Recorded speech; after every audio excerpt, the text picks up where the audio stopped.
kemungkinan yang dimaksudkan dengan ada nabi-nabi yang diceritakan dan ada yang tidak diceritakan itu adalah sebelum Nabi Muhammad diutus jadi Rasul. Ketika Nabi Muhammad diutus jadi Rasul sudah selesai. Karena dia khatamul anbiya wal mursalin, nabi penutup, nabi terakhir. Setelah itu tidak ada nabi lagi. Jadi nggak mungkin ada nabi yang lahir pada tahun setelah tahun 571 ditambah 40 ya. Kan 571 lahirnya. 40 jadi berapa? 631. Ya.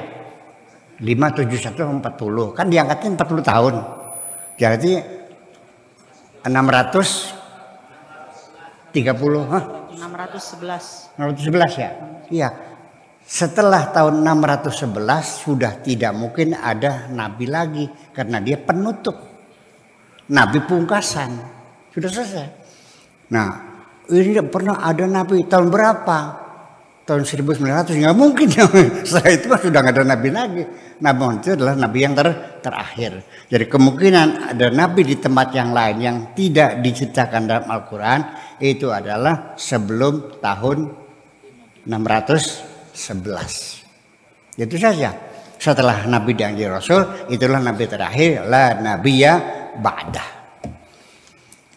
Kemudian sifat kenabian pada setiap generasi, setiap kelompok dan kabilah itu berlaku lokal. Sehingga pada zaman yang sama ada dua nabi dengan syariat yang berbeda. Ya. Ada 2, 3, 4 nabi malah. Ya kan? Itu dalam satu saat yang sama, yang satu di Mesir, yang satu di Irak, yang satu di Syria, yang ada masalah dengan syariat yang berbeda, syariat yang berbeda, Tuhan yang sama. Sebab syariat akan mengikuti situasi dan kondisi. Syariat itu sifatnya selalu kondisional. Pada zaman Nabi Muhammad, kakak adik boleh dikawinkan enggak?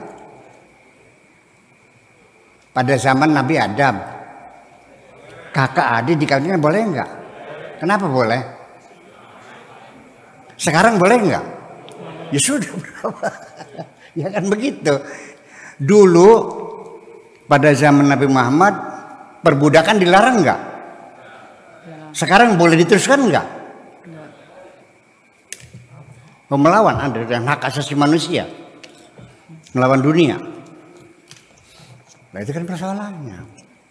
Jadi kalau namanya fikih itu sifatnya selalu kondisional. Iya, selalu sifatnya kondisional dan situasional.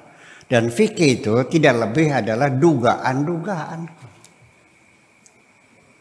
Jadi kalau dugaan tidak pasti kebenarannya.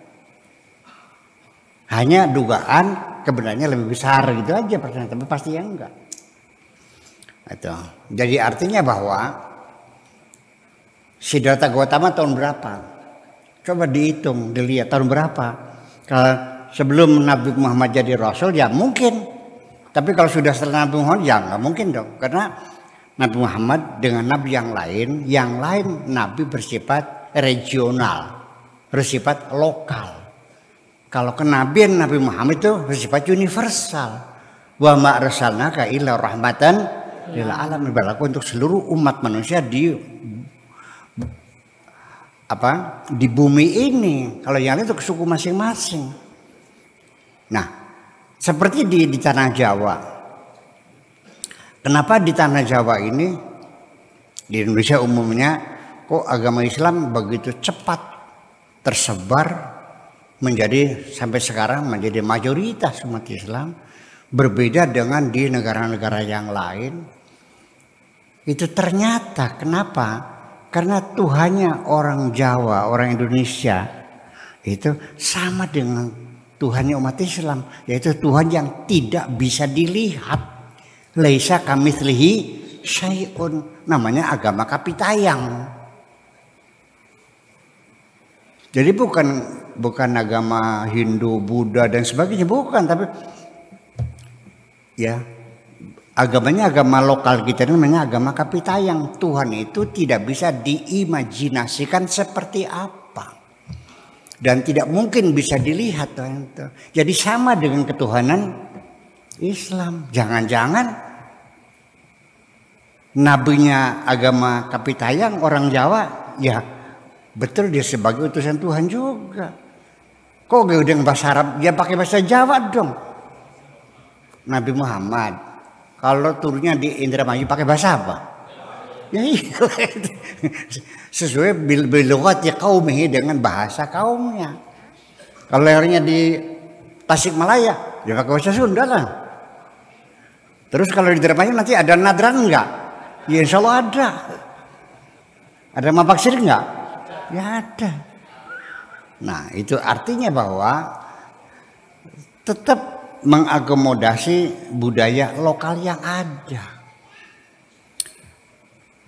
Ibadah haji itu merupakan mengakomodir budaya lokal, karena ini menghasilkan uang, meningkatkan kesejahteraan. Makanya dirawat Ka'bah itu. Yang dihancurkan berhalanya, Ka'bahnya dirawat. Dengan ada Ka'bah saja orang orang Arab bisa makan loh. Betul nggak? Kalau di Indramayu, orang datang ke Indramayu minum air Cimanuk, ya sengaja datang untuk mandi di sungai Cimanuk dengan khasiat-khasiatnya gitu. Ya, setahun sampai 50 juta, 100 juta makmur Indramayu. Gimana lagi?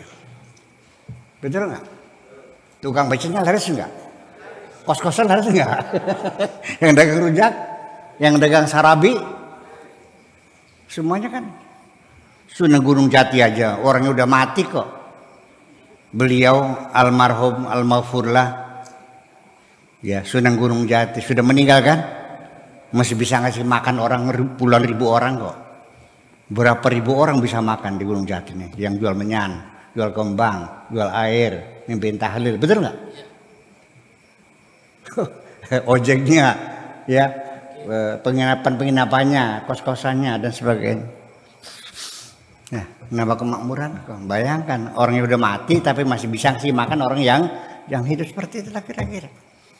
Ya, jadi artinya mengakomodir budaya lokal. Kalau kita lihat ibadah haji itu apa sih? Dia lebih main-main kok. Di sana apa yang kerjakan? Camping-campingan. Betul nggak? Terus muter-muter, betul nggak? Terus bolak-balik, terus lempar-lemparan, betul nggak? Main-main kan? Iya, tapi itu napak tilas perjalanan seorang anak manusia yang mencari Tuhan. Namanya Nabi Ibrahim alaihissalam, itu aja. Itu seremoni semacam itu adalah untuk menekan, makanya falyabudu rabb hadzal bait alladzi at'amahum apa? Falyabudu rabb hadzal bait alladzi at'amahum min ju' wa amanahum min khauf. Jadi di negara dia aman dan juga bisa ngasih makan. Ka'bah itu bisa ngasih makan orang Arab kan? Ya sudah. Itu. Jadi itu milik umat Islam sebetulnya mah. Karena sejarahnya begitu ya, karena milik keluarga Saudi kan gitu. Ya udah. Tapi tuntutan orang untuk minta Mekah dan Madinah harus di manage oleh organisasi Islam dunia sudah lama. Kalau sekarang kan milik Saudi, betul nggak? Iya, itu aja. Nah, jadi kembali lagi bahwa nabi-nabi yang setelah diutusnya Nabi Muhammad dinyatakan sudah tidak mungkin ada nabi lagi, karena beliau adalah nabi yang terakhir. Ya, syariat nabi-nabi ada yang bersifat lokal, ada yang regional, dan ada yang universal. Nabi Muhammad syariatnya bersifat universal. Adapun Nabi Adam, Idris, Nabi Nuh, Nabi Saleh itu sifatnya lokal, atau paling tidak seperti Nabi Musa itu sifatnya regional. Nah itu.